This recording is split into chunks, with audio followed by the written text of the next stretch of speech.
Okay.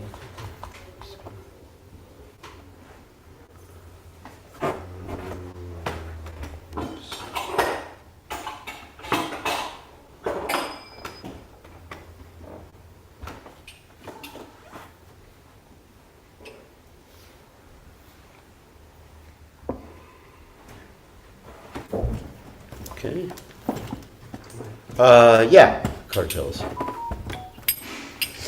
Just 1 second. Okay. We are online.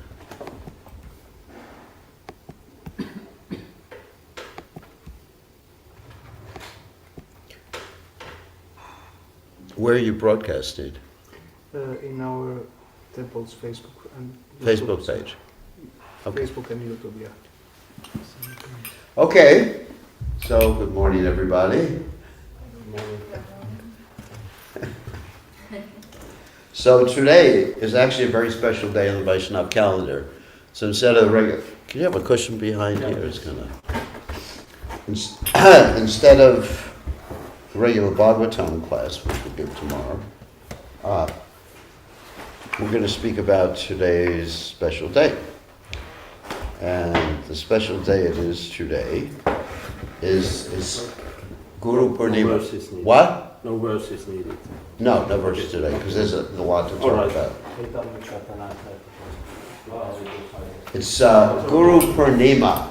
Anyone's heard of Guru Purnima before? It's sometimes celebrated as the appearance of Srila Vyasadeva or in commemoration of Srila Vyasadeva.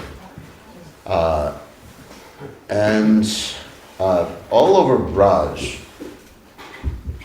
that's the Braj area. Let me just turn this on. They celebrate this. I mean, it's really an amazing celebration. It's in the middle of the summer, and it's quite hot. And so, but everybody comes out for this Guru Purnima, and you can't even move at Govardhan. It's just like completely packed. So it's perhaps the busiest day of the whole year. Generally in the Purnima, the residents of Braj, they come out and do parikrama in Govardhan, so especially on this particular day. Now, Prabhupada said certain things about it. Actually, let me chant. Well, actually, let's talk about it first. So, Om Gana Timnanda Shah. Gananjana Shlakaya Jakshuru Meditam Yena Tasmai Shridave Namaha. So, Prabhupada said that we don't, in one sense, we don't commemorate Guru Purnima in the same way the Mayavadis do. How do the Mayavadis commemorate Guru Purnima? They commemorate it by being the day that they worship their spiritual master. Now, there's nothing wrong with worshiping the spiritual master. Don't get me wrong. But Prabhupada said two things about it. He said, actually, the proper procedure, because there was one devotee who actually did a whole Vyasa Puja for Prabhupada on Guru Purnima. Prabhupada said the proper procedure is not to do that, because the proper procedure is more personal. The personal procedure is on the spiritual master's appearance day. Then you have the Vyasa Puja ceremony, not on one day for everybody. And Prabhupada commented that's a Mayavadi conception, which is interesting, that they actually had this Guru Purnima for everybody. I guess it would save a lot of money and time. Rather than have, especially in this kind with all the different gurus, it would probably be easier just to get it all finished in one day, save the temple money. So anyway, but Prabhupada said that's Mayavad conception, because we have an individual relationship with our specific spiritual master. Now the residents in Braj, they don't celebrate it in a Mayavadi fashion. What their conception is, and this is what primarily we're going to talk about today, after we chant the prayers of the departed Vaishnavas, their conception is that it's the disappearance day of Sanatana Goswami. And Sanatana Goswami is like the guru for all the residents of Braj. And he spent quite a bit of time at Govardhan. especially in this one place, which is right opposite the temple of Lord Shiva called Chakaleshwara Mahadev. Anyone's been there? Some of you have been there. Some of you have been there with me. Chakaleshwara Mahadev is a temple to Lord Shiva, and Lord Shiva is the Dikpala of this whole area in Govardhan, especially the Manasi Ganga area. He's the Dikpala, or protector. And it's called Chakaleshwara because the Shuddhashan chakra of Krishna circumambulated, or rotated to be more precise, rotated above this particular area to protect Govardhan Hill from the torrents of rain that Indra was sending down. So right opposite that is the Bhajan Kutir of Sanatana Goswami, and there's such an interesting story about that Bhajan Kutir that Sanatana Goswami wanted to write some Vaishnava literatures there, as he did later on. And he was bothered by mosquitoes. And so what happened is that Lord Shiva said, please don't leave here. I will take care of the mosquitoes. So to this day, at least I do not experience mosquitoes there. To this day, that area is protected from mosquitoes by Lord Shiva's mercy. So that's why Sanatana Goswami is considered like guru for the residents of Braj. And actually, he's the oldest of the 6 Goswamis of Vrindavan. In one sense, he was the 6th guru of Srila Rupa Goswami, who we are followers of, because we are called Rupanugas. And also you could say, well, Lokanath and Bhugarva Goswamis were older. They were actually sent by Chaitanya Mahaprabhu to Braj to prepare the ground for Rupa and Sanatana to come later on. But in another sense, Sanatana Goswami of the 6 Goswamis was the oldest personality and considered the guru of everyone. So today we are commemorating the disappearance day of Sanatana Goswami, which is a very important day on the Vaishnava calendar. That's why I decided to speak about that today. So before that, we're going to chant the prayers to the departed Vaishnavas, known as a portion of Gaura Viraha Vilapa, also known as Jay Anilo Prema Dana. Some of you may have heard this before. So if you know the song, you could follow along or respond. Or you can hand out the songbooks if you have songbooks. It's a pretty easy song. I mean, most of the devotees know it. They can chant responsively.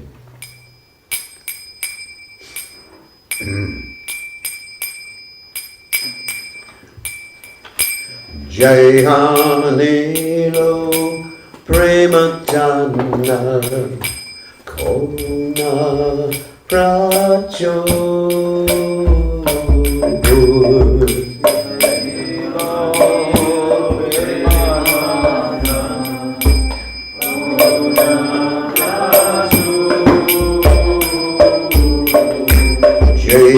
Jayanilo Prema Jana Kona Pracho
Sanatana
Jaya Sanatana Goswami, Jaya Sanatana Goswami, Jaya Sanatana Goswami, Sanatana Goswami, Jaya Sanatana Goswami, Jaya Sanatana Goswami, Jaya Sanatana Goswami, Jaya Sanatana Goswami, Jaya Prabhupada, Prabhupada, Prabhupada, Jaya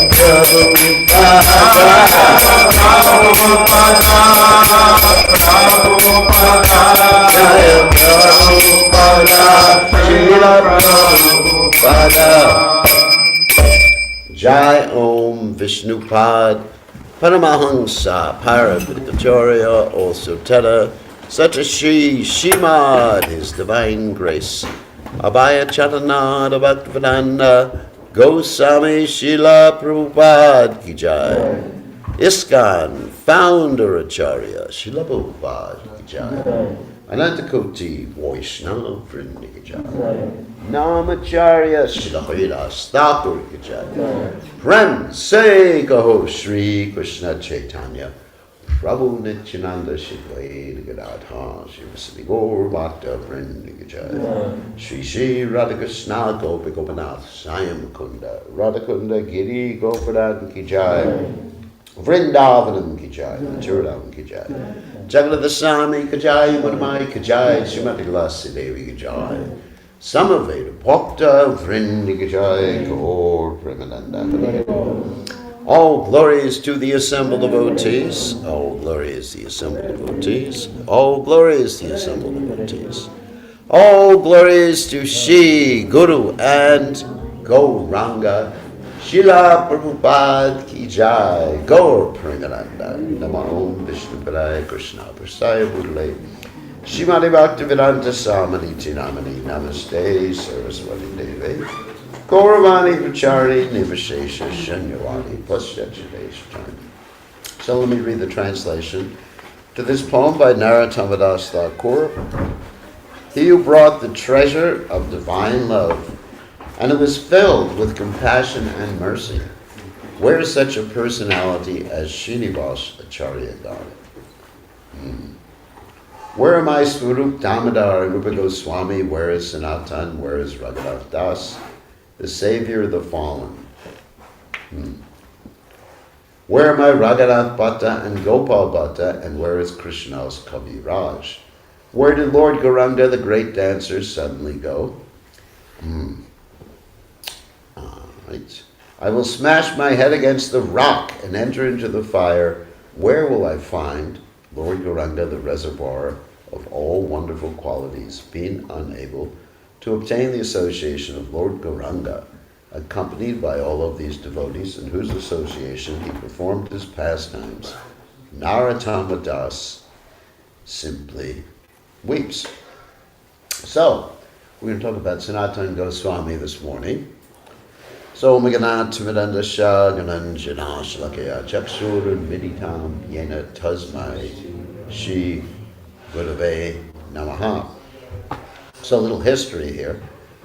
He appeared in the year 1488, and he was in a family of Brahmanas. Actually, the Brahmin dynasty was coming from South India, not from Bengal, even though he was born in Bengal. He's the Saraswata Brahmin dynasty.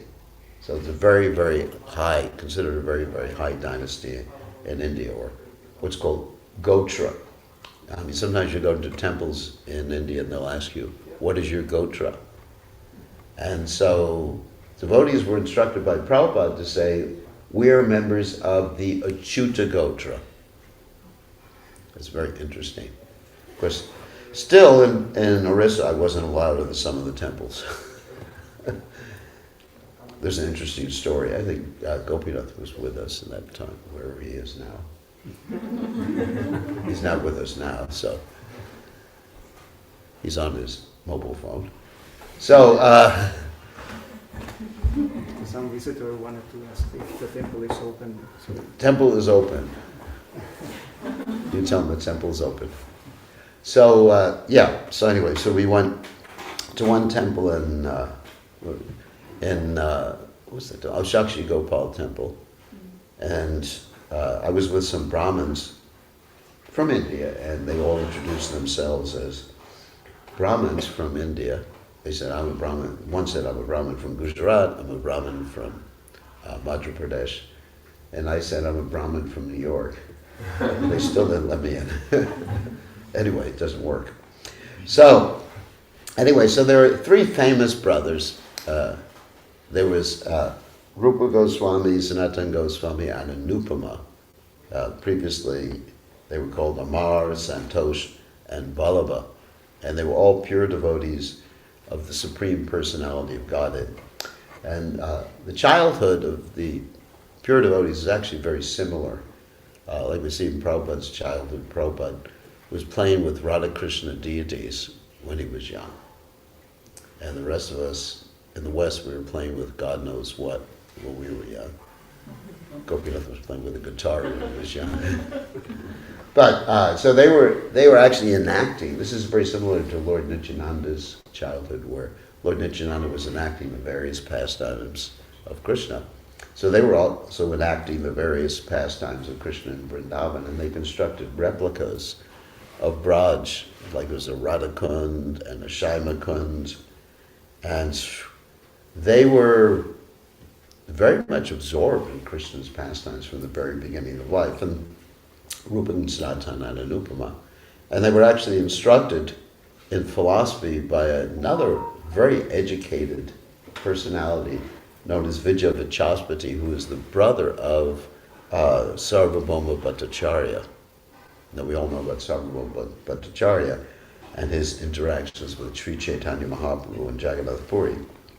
So, So there's such an interesting story that when Sanatana was very young, he had a dream that a young Brahmin boy came to him and gave him a Srimad Bhagavatam. Now, in those days, books were not so commonly obtained. Why is that? Because there was no printing press. So the books actually had to be hand copied by a scribe.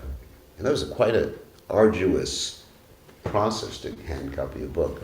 So he had this dream, and then he woke up, and he didn't have the Bhagavatam.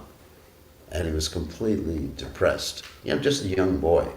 Later on, Krishna came disguised as a Brahmin and brought him a Bhagavatam and said to him, if you always study this book, you will attain perfection.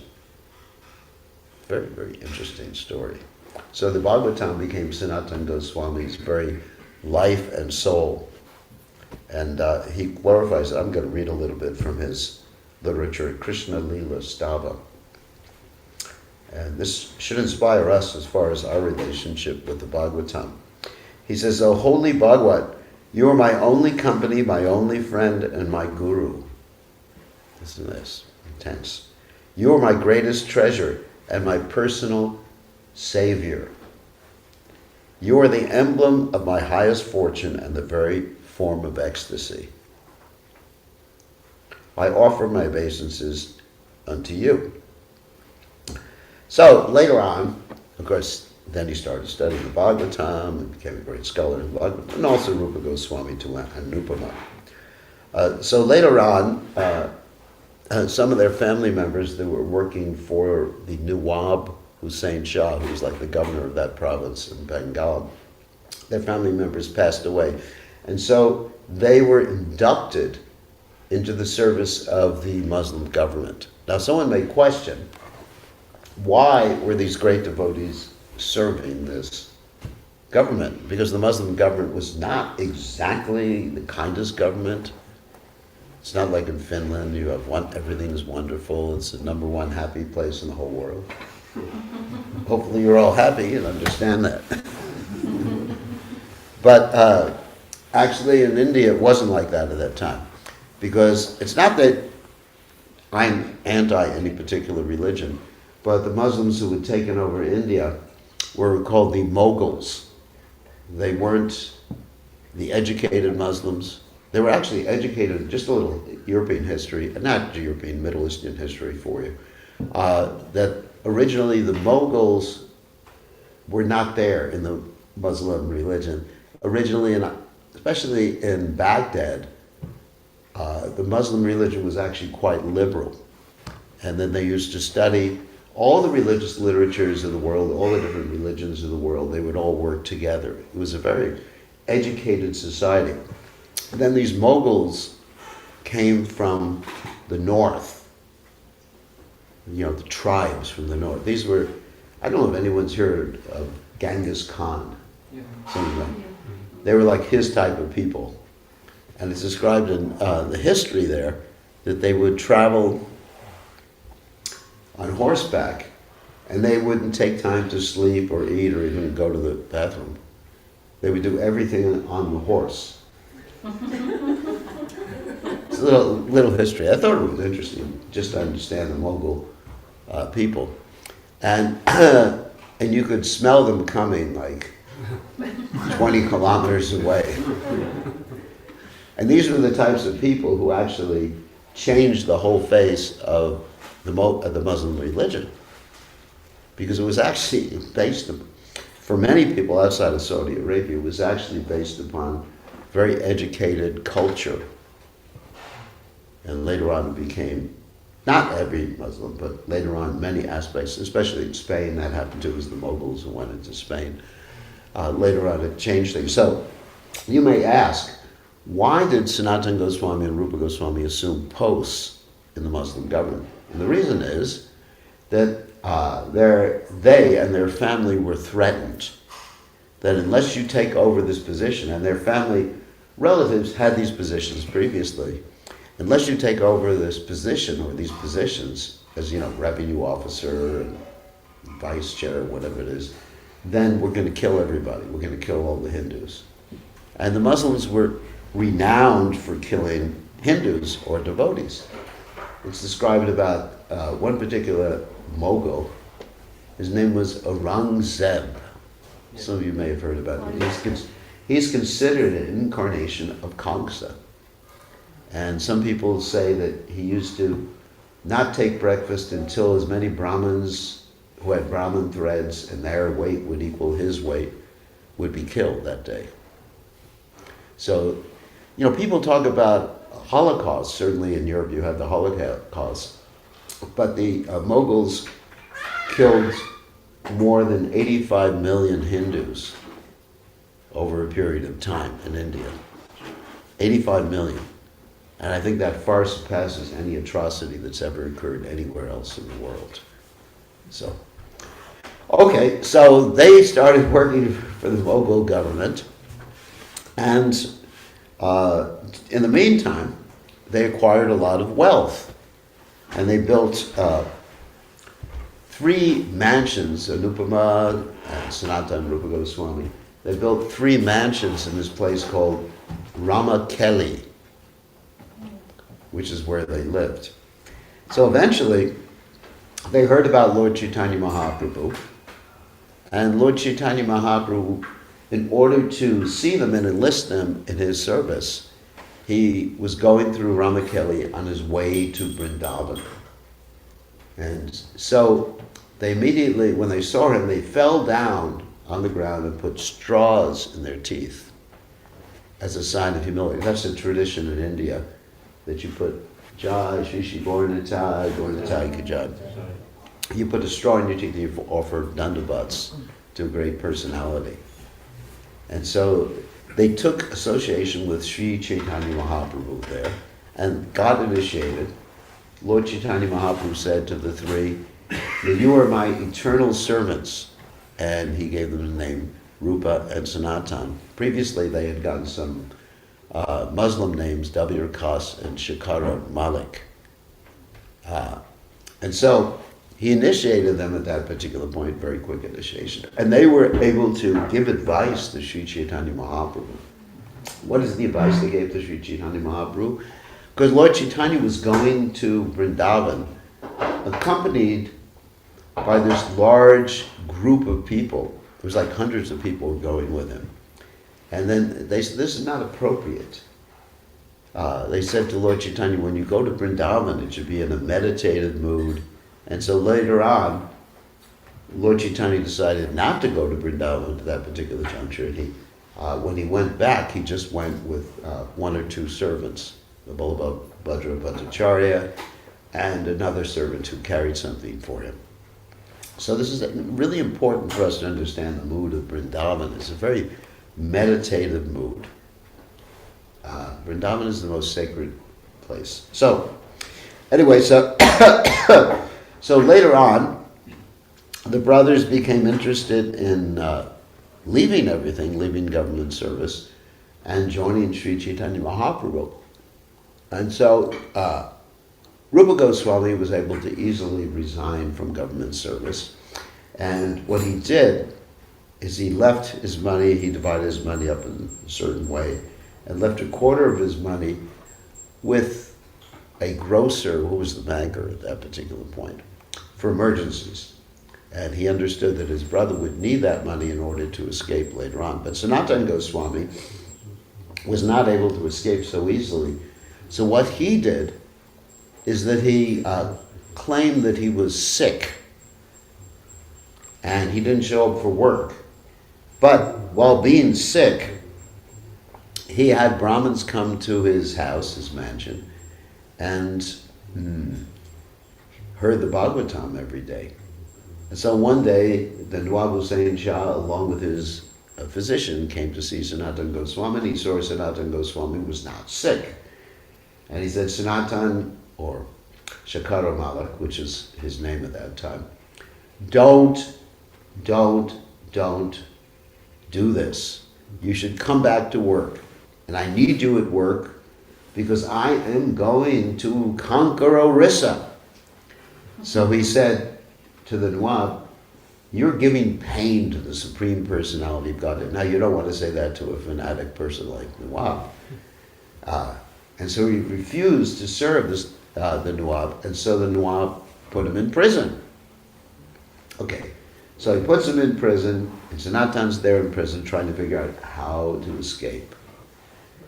So basically, he goes to the jailer, the Muslim who's in charge of the prison, and he says, how much would you want to help me escape? Like I mentioned last night, that's India.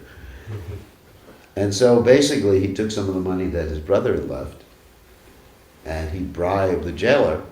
And the jailer was getting nervous. The jailer was thinking, what is going to be my fate? I'm going to get in trouble because I let you go. And he said, no. You just say Sanatana jumped into the river and he drowned himself. So the jailer let him go, so he escaped, but he had to go through the pass, through the mountains to escape. And to cross over one particular range of mountains, he needed some help. So he arrived at a hotel. And in this, he was traveling with one servant. His servant's name was Ishan. Actually, that's like a traditional name for servants in Bengal. Ishan. You hear somebody like Lord Chaitanya's mother had a servant, Ishan. So there seems to be some sort of tradition in that regard. So he was traveling with one servant and went to the hotel. And the hotel keeper had a servant or a friend who was a great astrologer. And he could read palms and everything like that. So the astrologer said, looking at Sanatana Goswami, and I guess he looked at his palm or something like that. Obviously, Sanatana Goswami didn't give him his horoscope. So the astrologer said, these people have 8 gold coins with them. And so the hotel keeper, he thought, I'm going to kill them and take the 8 gold coins. So Sanatana Goswami was observing the whole thing and being an expert politician, understanding politics. He saw the hotel keeper was really nice to him. There's this saying that Prabhupada would often quote from Chanakya Pandit, that too much devotion is a sign of a thief. You understand? Like if you go in, I don't know if you have that here, but sometimes you go to buy a car from a car dealership. It's like they're your best friend. Oh, I remember going in once and this person said, oh, Swami, how are you? How's the Swami family? I said, there's no family. So he remembered me for like 30 years, just because, as a salesman. So Sanatana Goswami recognized that, and he thought, something's happening. I must have something he wants. And he asked the servant, Ishan, do you have anything in your possession? Do you have any money, gold, stuff like that? And Ishan said, yes, I have 7 gold coins. He didn't reveal he had 8. And so Sanatana Goswami takes those 7 gold coins, goes to the hotel keeper, says to the hotel keeper, here, take this. Just help us cross over the mountains. And the hotel keeper said, thank God you're giving us that money, because if you hadn't given us that money, I would have killed you. I guess that's India for you. Not really, it's not that bad. But sometimes there's dacoits in different places. It's a fact, like when we were doing our South Indian tour, we were advised not to take a bus in certain areas because they would block the road. This is in certain places in Andhra Pradesh. The dacoits would block the road and rob you on the bus. And then at certain places in Bihar, isn't it? They stop trains. Yes. It's like old train robbery movies you may have seen. So some places in India, even though it's the East, it's like the Wild West. Not trying to scare anyone. It's really interesting. I mean, one time I was in the train in Bengal, riding in the baggage car, and I was accosted by Naxalites. You know what Naxalites are? They're like fanatic communists who want to kill everybody who's not a communist.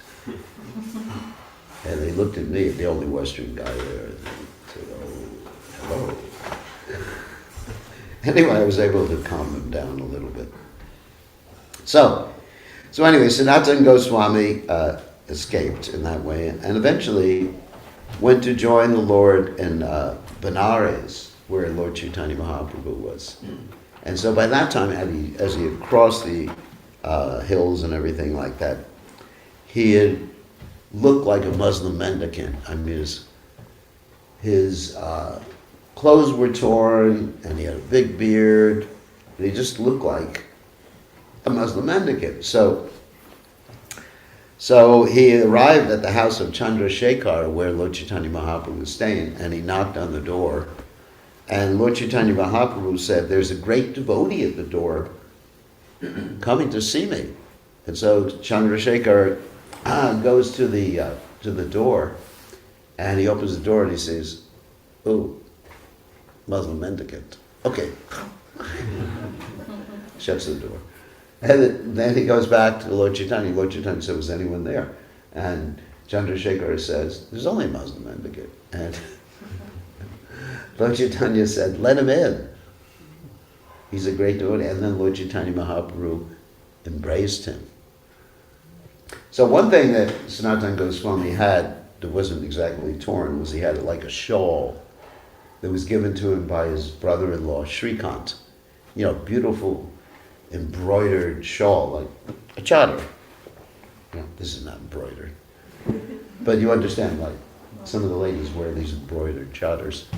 And so he had this on, and Lord Chaitanya, first of all, Lord Chaitanya said, just clean yourself up. And secondly, after he'd been with Lord Chaitanya Mahaprabhu for some time, Lord Chaitanya kept looking at the shawl.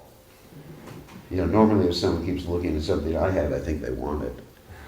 But Lord Chaitanya Mahaprabhu understood that as a sannyasi, it wasn't appropriate for him to dress opulently like that. Lord Chaitanya Mahaprabhu gave these instructions later on to Raghunath Das Goswami that now that you're in the renounced order of life, you have to observe certain restrictions. Don't eat opulent food. Yes. Prabhupada said, Mahaprasadam is for the grahastas. So I'm sure all of you are happy with that. When I first took sannyas, we got all the Mahaprasadam. So anyway, it was actually a tradition in ISKCON that every time there was an offering, they would bring all the Mahaprasadam up to the sannyasis. After a while, it wasn't so good for my health. So, but it's a fact. Don't wear fine clothing. Don't think of sensual activities with ladies, even in dreams. Don't speak Prajapa. All these things were given to Raghunath Das Goswami.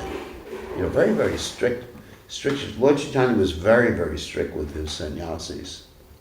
Of course, you're all aware of the Junior Haridas story.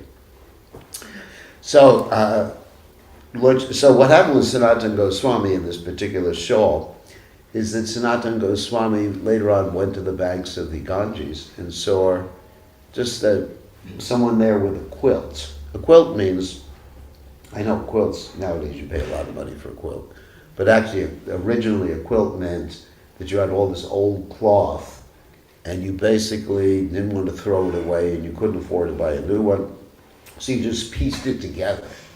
That's where quilts came from. Nowadays it's fashion, isn't it? I mean, it's just like here in Finland, that it's fashion to have pants with holes in them.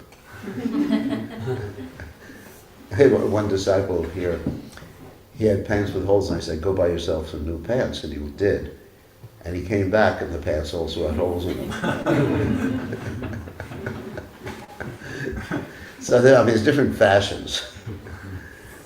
So anyway, so quilt meant like all these pieces of cloth that were put together because you couldn't afford to buy any sort of new cloth. So he went up to the other mendicant, and he said, please, take my good shawl and give me your old quilt. And the guy thought, he's joking with me, but Sanatana Goswami he was able to exchange his shawl for the quilt. And he came back in front of Lord Chaitanya Mahaprabhu, and Lord Chaitanya Mahaprabhu asked, where is your shawl? And he explained what had happened. And Lord Chaitanya, in a very interesting way, it's such an interesting quote from the Chaitanya Charitamrita, that even if one spot of white leprosy remains, one should get rid of it.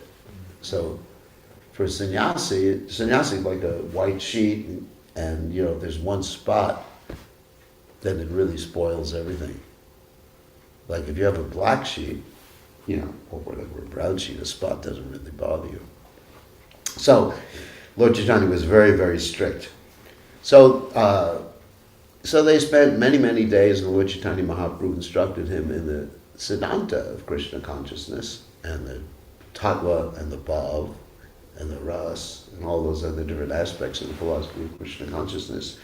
And he instructed Sanatana Goswami to write literatures on Krishna consciousness. Later on, Sanatana Goswami was known as the Sambandha Acharya.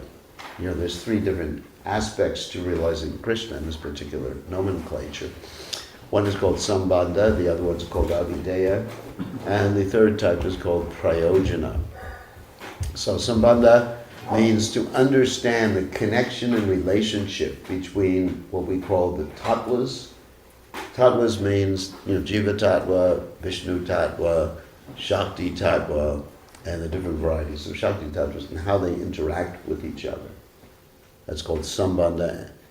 Sambandha, which is very important because Bhaktivinoda Thakur states without Sambandha Gyan, or the knowledge of these different relationships, one will never progress in Krishna consciousness. Very, very important.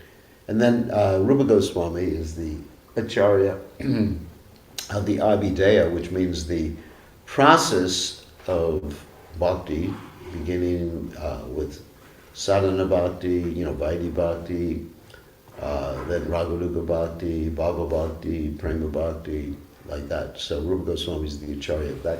And then you have Raghunathas Goswami, who's the Acharya of Prayojana, or the ultimate goal in Krishna consciousness, or pure love of God, or the different relationships in the spiritual world. Of course, all three of them talked about different things. So Lord Chaitanya Mahaprabhu instructed Sanatana Goswami to write like this and to go to Braj. So he did go to Braj and remained in Braj, but he also left Braj at a particular point to join Chaitanya Mahaprabhu in Jagannath Puri. And it's very interesting stories about his interactions with Chaitanya Mahaprabhu in Jagannath Puri, that Sanatana Goswami never entered the temple of Lord Jagannath, because having been employed by the Muslim government, he was considered to have lost his caste. They were very strict in those days. You could actually lose your caste just by having a Muslim throw water on you. In fact, it was considered if a Muslim threw water on you, you became a Muslim. I wish we had that process, Make everybody devotees, You're now a devotee. Oh no! I was a Malacha. Don't do that to me.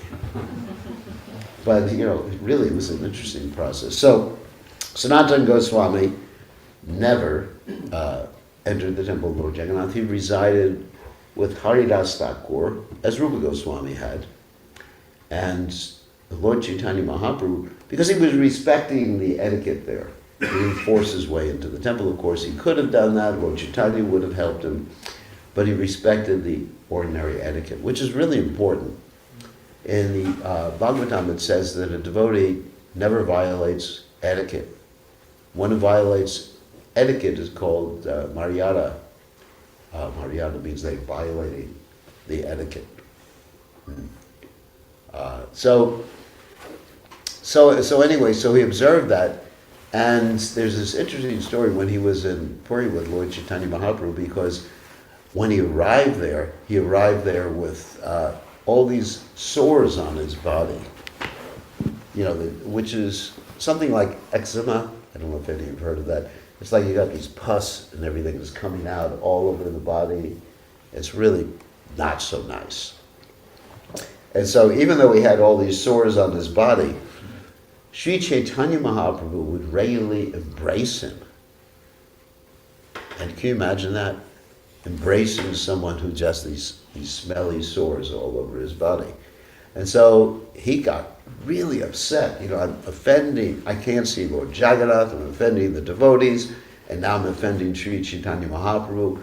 So I should basically commit suicide. He was thinking, how am I going to commit suicide? Well, I'm going to jump under the cart of Lord Jagannath. And he didn't tell anybody, but Lord Chaitanya Mahaprabhu understood what he was thinking.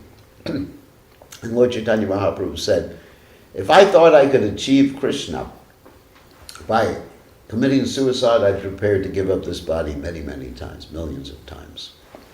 So he said, well, Lord Chaitanya's understood. So then he went to Jagadananda Pandit and he asked for advice. He said, my dear Jagadananda Pandit, what should I do? I'm committing offenses. I want to leave here. I got to get away. And Jagadananda Pandit said, just go to Vrindavan. The Lord said you should go to Vrindavan, so go to Vrindavan, right away or right after the Rath Yatra festival. And when Lord Chaitanya Mahaprabhu heard this, he got angry at Jagadananda Pandit. He said, this Jaga. And Jagadananda Pandit, if you don't know his ontological position or his spiritual position, he was Satyabhama in Lord Chaitanya and Krishna's pastimes. Wife of Krishna. And so he says, Jaga. He's just a new devotee. He doesn't know anything. You're fit. He said to Sanatana Goswami, you're fit to be my guru. Wow. That's Lord Chaitanya said that to him. And so Sanatana Goswami is really upset still about the whole thing. He said, I got to get out of here. Then one day, Lord Chaitanya Mahaprabhu called for Sanatana Goswami. It's the middle of the summer. He called for Sanatana Goswami, and Lord Chaitanya was on the opposite side of the temple of Lord Jagannath. And he said, I want to see Sanatana Goswami. So Sanatana Goswami came to him through a very long path on the beach. Now, if you've ever walked on the beach in India in the middle of the summer, you don't. That's where hot sands came from. Because India, I've been in Braj when it's been 50 degrees there in the middle of the summer. You don't go out in the middle of the day. Not at all. I just, I open the door at 8 o'clock in the morning and it's like this hot air rushes at you. I said, oh my God, I'm not going. So you go out at night. So Sanatana Goswami, though, goes through the sand. He walks on the sand, burns his feet, comes to Lord Chaitanya Mahaprabhu, and Lord Chaitanya Mahaprabhu embraces him and says, which way did you come? And he said, I came by the beach.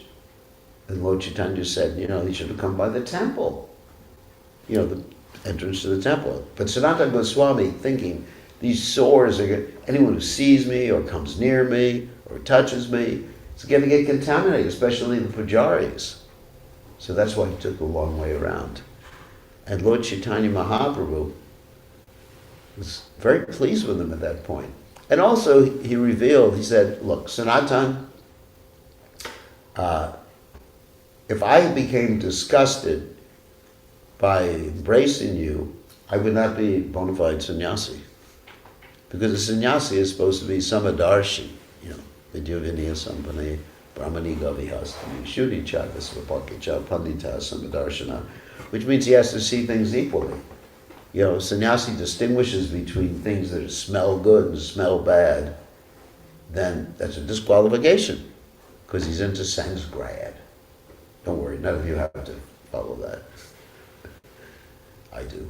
So anyway, it's difficult. It's quite difficult. So anyway, so he says that. And then also, he said to Sanatana Goswami, Sanatana Goswami said, that's just external. And Lord Chaitanya Mahaprabhu said, well, actually, The real reason is that you and your brother and are like my children. And so, like if you have a child, your mothers will understand this, that you embrace the child may have so many interesting things that come out of their bodies. When they're really young. Then it's just like love. There's no question like, ooh, get away from me, you moochy thing. Very, very little good mothers would say that to their child, right? In the early days of the movement, many children got traumatized because the ladies, I have to do deity worship, get away, you moochy, moochy, moochy. And that's very traumatic for a child, isn't it? To be told by his mother, you're an outcast. You're moochie. So don't do that. Prabhupada said if someone's going to have children, they should do baby worship, not deity worship. So, anyway, Lord Chaitanya Mahaprabhu said, you and your brothers, you're all like my children. So Lord Chaitanya showed his affection for Sanatana Goswami in that way. That's amazing, isn't it? So it wasn't simply based on the fact that someone's equal, a sannyasi is equal, but he was so loving with his devotees. This is actually an interesting and important lesson for us, that we should be very loving with the other Vaishnavas. It's so easy to reject someone, not only because of some physical deformity, but because of, something that they're not cooperating with us or whatever. It's so easy to reject people. But Prabhupada said, it takes gallons of blood to make a devotee. So we should be very loving with the other Vaishnavas and very encouraging. And as Bhakti Siddhanta Saraswati Thakur said, I'm finding fault with others because I myself am pockmarked with the same fault. So generally we find fault because we can identify it because we know about our own faults. Isn't it? That's why we find fault. So, anyway, later on, Sanatana Goswami went back to Braj, and he, along with Rupa Goswami, because Anupama had previously passed away. Anupama was a devotee of Lord Ramchandra. So along with Rupa Goswami, Sanatana Goswami followed Lord Chaitanya Mahaprabhu's instructions to uncover the sites of Lord Krishna's pastimes, to install deities and arrange for their worship, to compile bhakti scriptures, and to propagate the rules of devotional service. So Sanatana Goswami's main place of residence was in this place called the Dwadasadicha Hill. Dwadasadicha means 12 suns. The reason it's called 12 suns is that when Krishna jumped into the Jamuna River to chastise the Kaliya serpent, and he came out after chastising the Kaliya serpent, he was shivering. And so he went on top of this hill, and the sun shone forth with 12 times the normal brilliance to dry up Sri Krishna. So Sanatana Goswami resided there, and here's the story of Madan Mohan, which is quite an interesting story. Originally, when Advaitacharya came, this is a little side story, Advaitacharya came to Vrindavan. This was years and years before Sanatana Goswami and the other Goswamis came. Advaitacharya found the deity of Madan Gopal, who later on became known as Madan Mohan. And when he left there, he left the deity in the care of a family, a Brahmin family, a Chobe Brahmin family in Mathura. So this deity was being taken care of by that family, and eventually this family had a son, and the son and the family were taking care of the deity like their child. So the deity would sit at the dinner table, their son would play marbles with the deity, the son would take the deity to bed at night with him. Oh my God, don't do that. So, it's quite a spontaneous method of worship. So later on, Sanatana Goswami, he actually came to visit this family because he was doing madhukari. Madhukari means when a sannyasi or a renunciate goes around and he collects a little bit from each house, and usually grains. Jai Shishi Bornatai Jai. So, anyway, I'll try to finish quickly, because usually he collects grains or other things from the house. And so he was going around, so he went to this house and he saw them worshiping the deity like this, or not worshiping the deity. And so he instructed the lady of the house and said, come on, put the deity on the altar and do all this deity worship. And so she did that. And, well, fast forward, or I guess, part of the story is that previously, Sanatana Goswami had this encounter with a boy in around Vrindavan. He saw some coward boys, and the coward boy, one particular coward boy, came to see Sanatana Goswami, and he said, Sanatana Goswami, I want to go with you. And generally the little children were called Lala. Why do you want to go with me? He said, I want to, this is just a quote from the literature, I want to go with you if you, and Sanatana Goswami said, if you stay with me, what will you eat? And the boy said, Baba, whatever you eat. And he said, I only eat dry chapatis and chickpeas. And then the boy says, that is what I will eat. And the Sanatana Goswami says, no, that won't be enough for you. You should stay with your mother and father. And the boy said, nah, Baba, I want to stay with you. So he explained this to the boy and sent the boy home. So that boy, of course, was Krishna.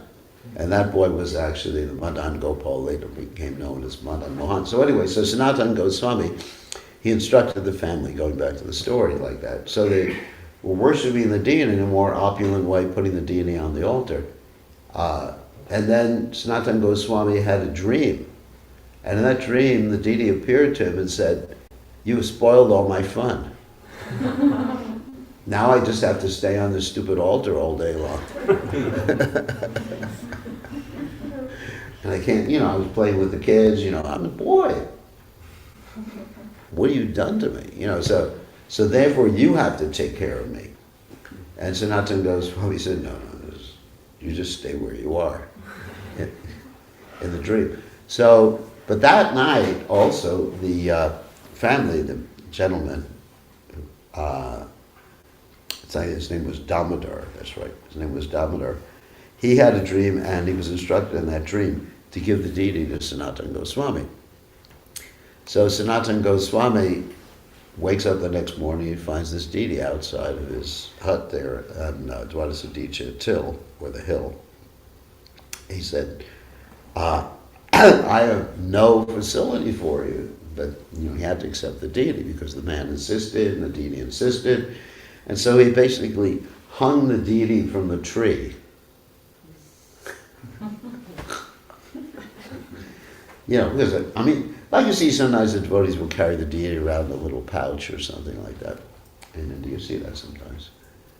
Actually, some ladies, I've seen quite often in India, you have the ladies with Ladu Gopal that are traveling around. You ever seen that? And they even go to give Ladu Gopal darshan of other deities. Isn't it? They go to other temples and they bring Ladu Gopal. It's quite interesting. So anyway, so Sanatana Goswami puts the deity in the tree, and what happens is that the deity started to complain after a while because all he was eating was dried chickpeas and dried bread balls cooked in the sun. And he said, can I have some salt?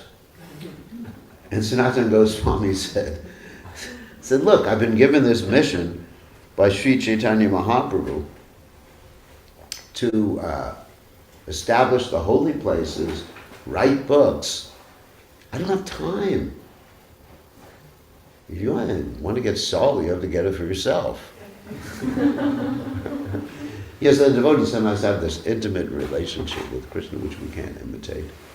And so later on there was a boat with salt in it that got stuck in the Yamuna River on a sandbar.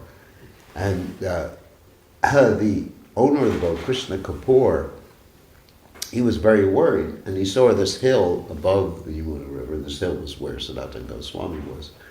And so he walked up the hill, and he saw Sanatana Goswami, offered his dandavat, and said, Swamiji, Baba, help me, help me. And Sanatana Goswami didn't want to get into it. He just said, look, talk to Madan Mohan here. Just talk to him, see if he wants to do anything. So he goes to Madan Mohan, and practically immediately afterwards, there's this giant rainstorm. The boat is lifted up off the sandbar, and the gentleman had promised the deity that if selling what I had in the boat, which is salt, is successful, and I make a profit, you get the profit. And so he went to Mathura, sold all the salt, and took back the money and actually built the temple, Madan Mohan Temple, on Dwadasadicha Hill with that money. So, in essence, we find that Madan Mohan actually made his own temple and got his own salt. Also, previously, Sanatana Goswami had said to him, now you are asking for salt, but then you'll ask for butter. You know, your desires are unlimited. So just calm down.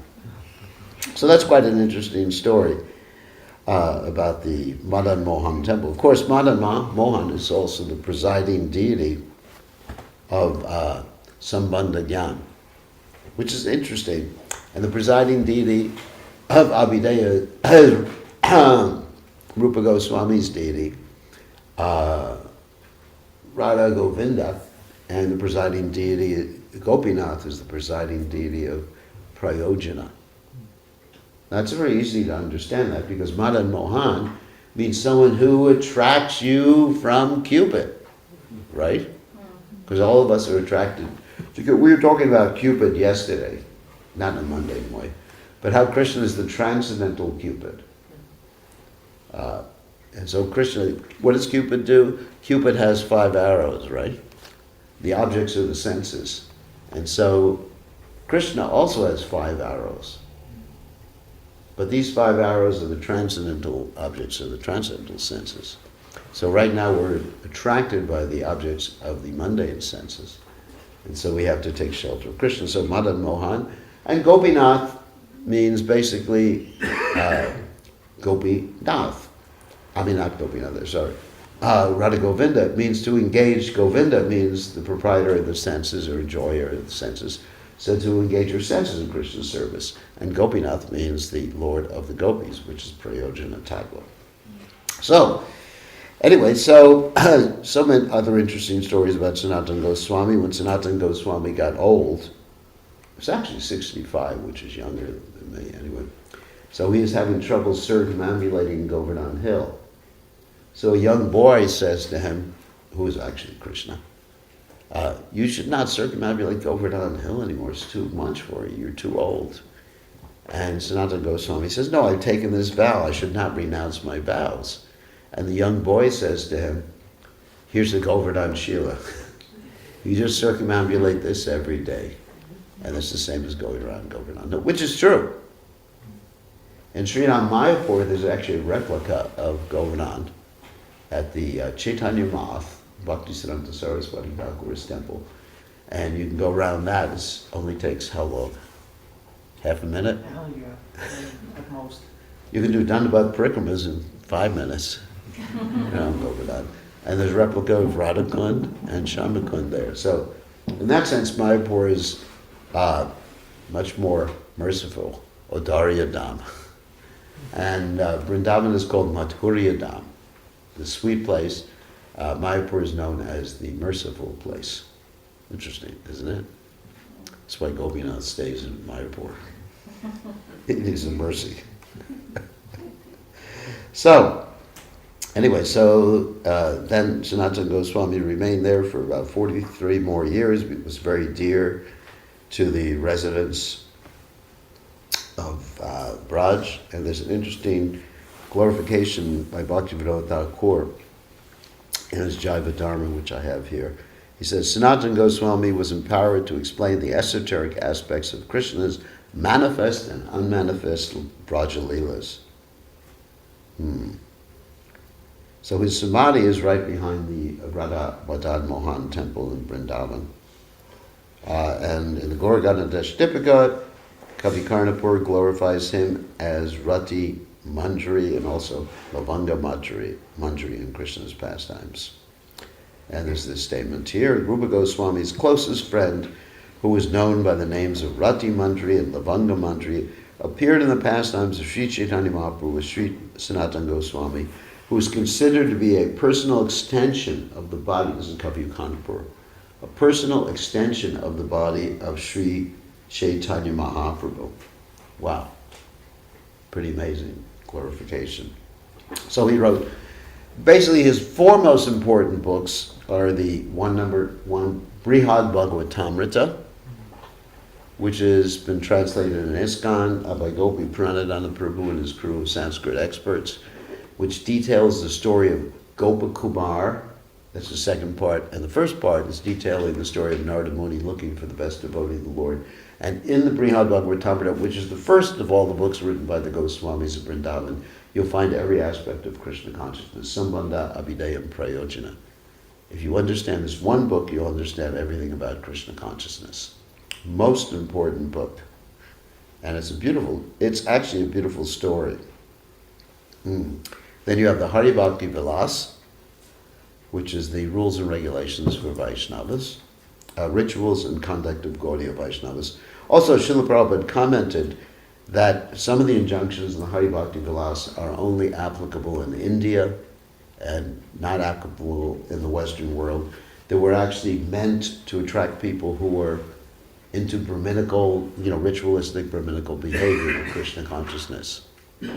So it's not that, there's injunctions in the Hari Bhakti Vilas that state you shouldn't eat carrots, and I think everybody here eats carrots, right? Maybe you don't. But I like carrots. And so there's many injunctions, but we have to understand sometimes great Vaishnavas write something to attract people to Krishna consciousness. Like we have many bridge preaching activities going on in Krishna consciousness, like we have Hatha Yoga being taught. It brings people to Krishna consciousness. So we have to understand the time, place, and circumstance application of Krishna consciousness in order to be successful. One of the reasons in ISKCON we're struggling in some places in the Western world is that we're not adjusting our presentation. We keep the essence the same, the principles the same, but the details can actually be adjusted, some of the external details. Not going to get into that because it's controversial. So the next book was the Krishna Lila Stava. Beautiful book that has 432 verses and has pastimes from the Bhagavad Purana, elaboration on the pastimes beginning with the 10th canto up to the killing of Kamsa. It's also referred to as the Dashama Charita. It's another book by Sanatana Goswami.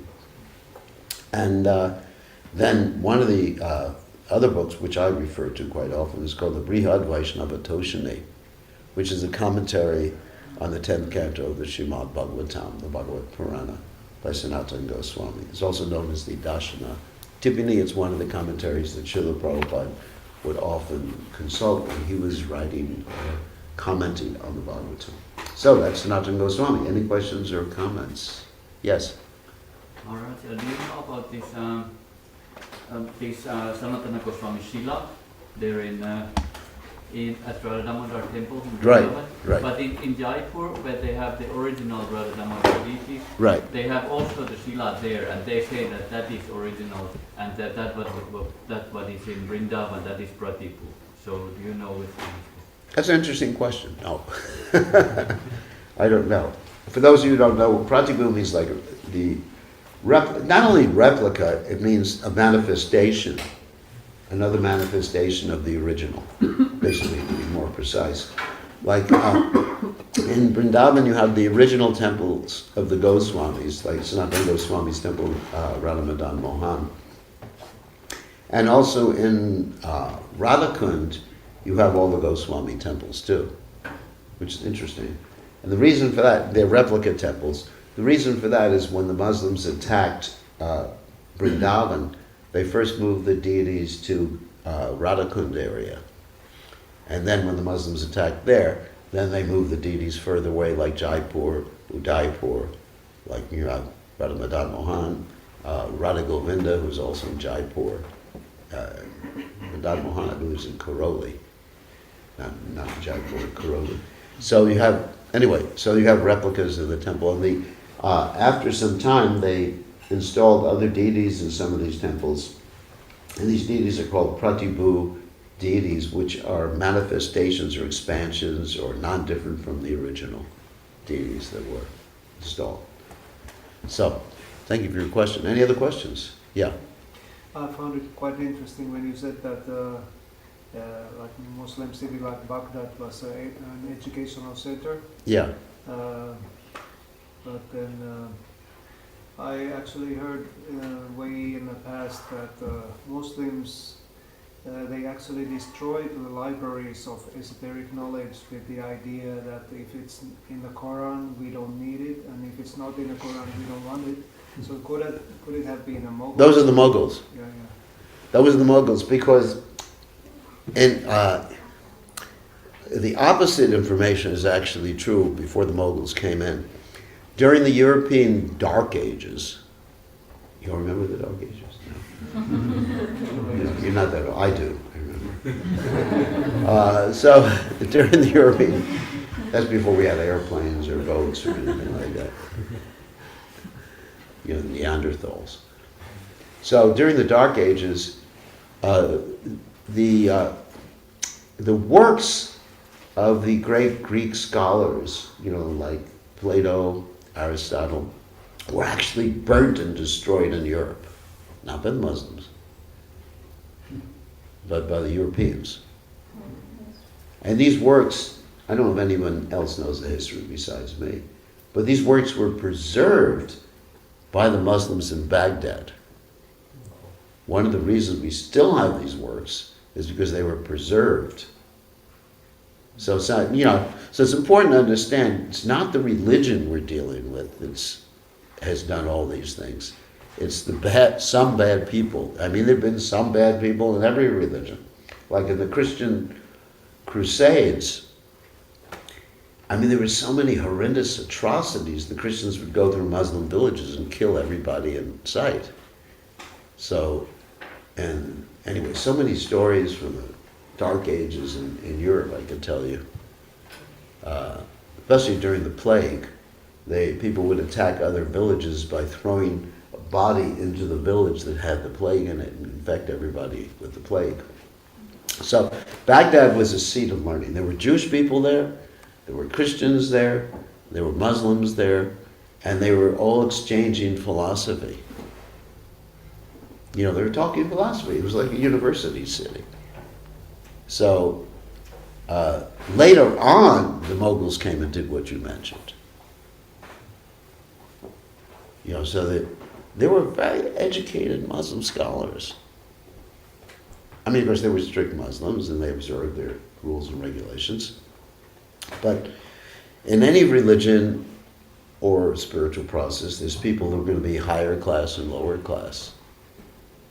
So that's what happened when the Mughals came.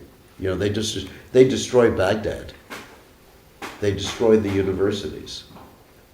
Baghdad was just like this very sophisticated place. And so because of them, we now have the works of, not Socrates, Plato, because Plato actually was the one who wrote, and Socrates was his spiritual master. But that's another point. So we have the works of the Greek scholars. So many Greek scholars. Our whole European civilization is based upon Greek scholarship.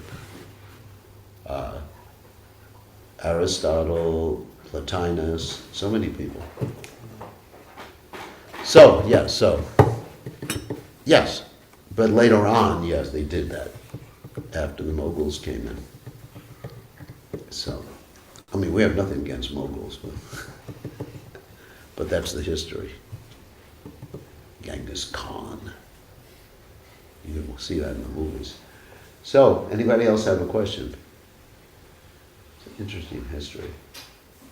We should be students of history. We should understand these things and research. research these things. Like, I always have discussions with Sri Govinda about Indian history.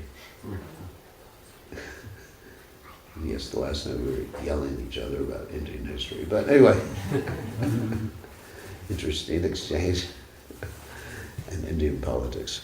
So, devotees should be educated. So, on that happy note, it's time for prasadam, I think, right?